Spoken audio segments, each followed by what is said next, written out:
Goddamn, what a piece of crap. This is a piece of crap, but I can't move my tongue to call an Aston Martin DBS a piece of crap, simply because everyone likes it. And also it has a V12, and by the way, this engine is pretty cool. It doesn't have any cool exhaust sound, but the engine is cool. And I'm trying to find something in this car, and I guess that's because I watched all these James Bond movies, so let's try to be objective and imagine I've never watched any of them and never heard about James Bond, so let's turn around. So what do we have here? Okay, let's look at this hood. These grids, they look tacky. The headlight looks stupid, it has a silly shape and two poor lenses. What the hell is this? And these wheels are also strange. They say it has a carbon ceramic brakes, well perfect, then why this car brakes so bad? This element is also made of carbon. God damn it, guys, I have no idea what to say. I cannot identify whether this car is cool or not, I just don't get it. Would I ever buy such a car for myself? No, I wouldn't. Do I like driving it? No, I don't. Is it beautiful? Well, yes, it's cute.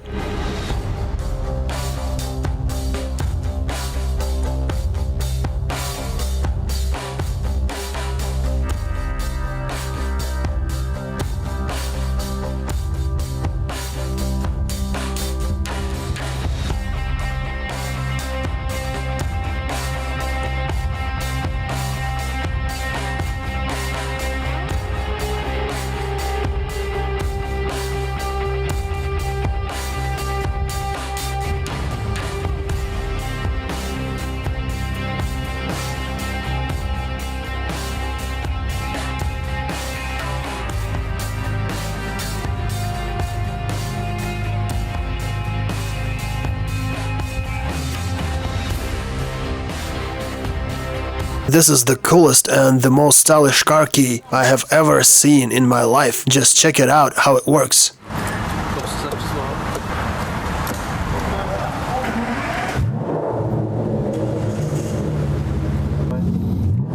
God damn.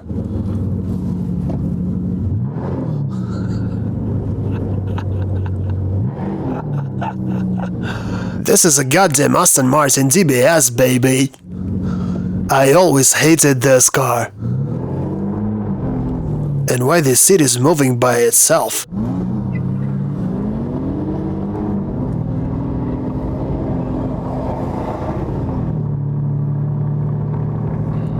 This is the first time I'm driving an Aston Martin. So this is the moment of truth. But I always noticed how people pay their attention to this car, and I agree that this car is stylish and beautiful. I agree that this brand makes some of the most beautiful cars in the world. So V12, 517 naturally aspirated horsepower.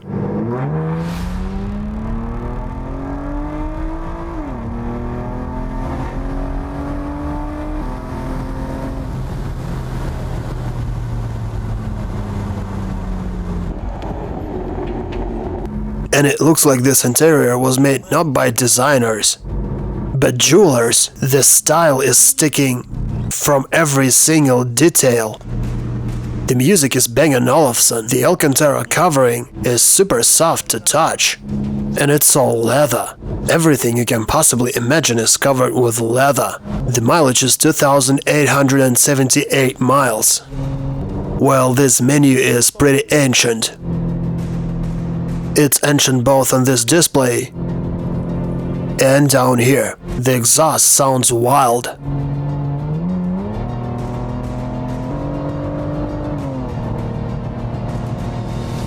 The tachometer is quite unusual, because the arrow is moving not this way, but this way. What can I say? I don't know, maybe this is some kind of a typical British feature. Here, check it out. This car is beautiful both inside and outside. And I cannot call this automobile high technological, but I can definitely say that this car is high jewelry. This automobile is very beautiful both from the back and in the front, and lots of carbon elements. In some ways this car surprises me because it's unusual. It has a 6-gear automatic transmission, but still I don't understand its thing, and I still don't get why this car used to be one of the main characters in those James Bond movies. The Agent 007. I simply don't get it. And these crystal buttons are wonderful. But I don't see any logic in this. It's just the black background and the crystal buttons. And that's it. I mean, you don't have to be smart enough to do that. And if these buttons are made of crystal and look so beautiful, why all other stuff below it looks so poor, made of cheap plastic? Can any British gentleman explain that to me? Because I'm not getting the point. What's the catch? What's the catch of Aston Martin? Maybe it's supposed to make me feel myself James Bond. It's strange.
It really makes people look around.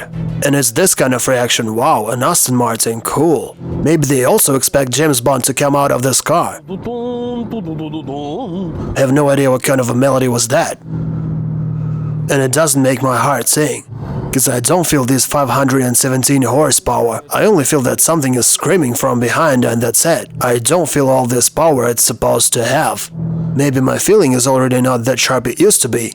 But I remember I felt the same amount of horsepower pretty well when I was driving a Mercedes GTS. If we take a Porsche Turbo S, here it is by the way.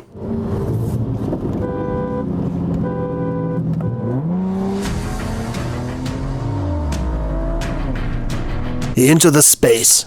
It's flying into the space. And that car has 550 horsepower.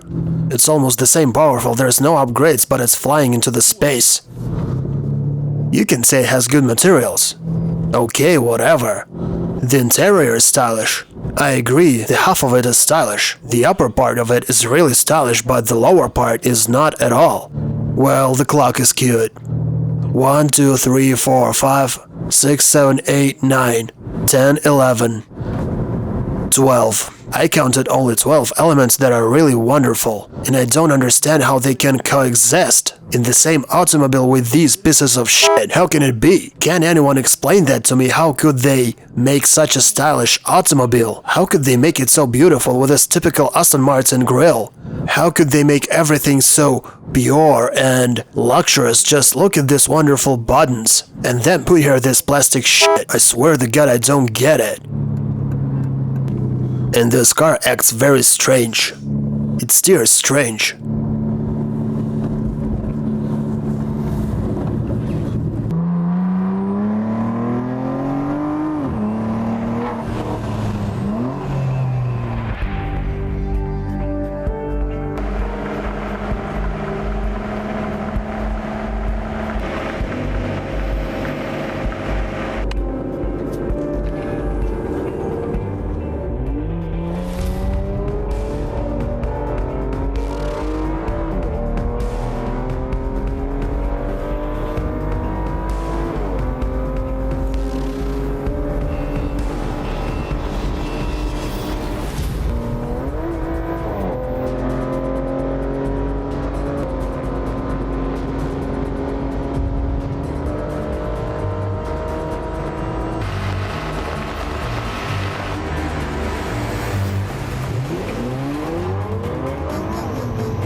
Let's just say I don't understand this car, and maybe later we'll make another test drive in some other place. But right now I'm not getting it. I have just driven about 40 miles in the city and on the highway, and I didn't get its thing. And I can do 100 miles more, but nothing will change. It's not interesting for me. And no matter how hard the owner tries to persuade me that this Aston Martin is a cool car and that it steers well. Well, the thing is that you cannot just switch drive and accelerate. Yeah, I get it. I have to switch this, turn this on, then switch it to sport. Yeah, I get it. It won't work if it's not in sport mode. Yeah, I did that, but still, Porsche is flying into the space. Well, you just have to drive it the right way and switch at 4,500 RPM, and you should have shifted down to the second gear. Yes, that's a V12 and it has 517 horsepower. And yes, I should have shifted it at high RPM like an M5 E60. But it doesn't bring that much of a joy.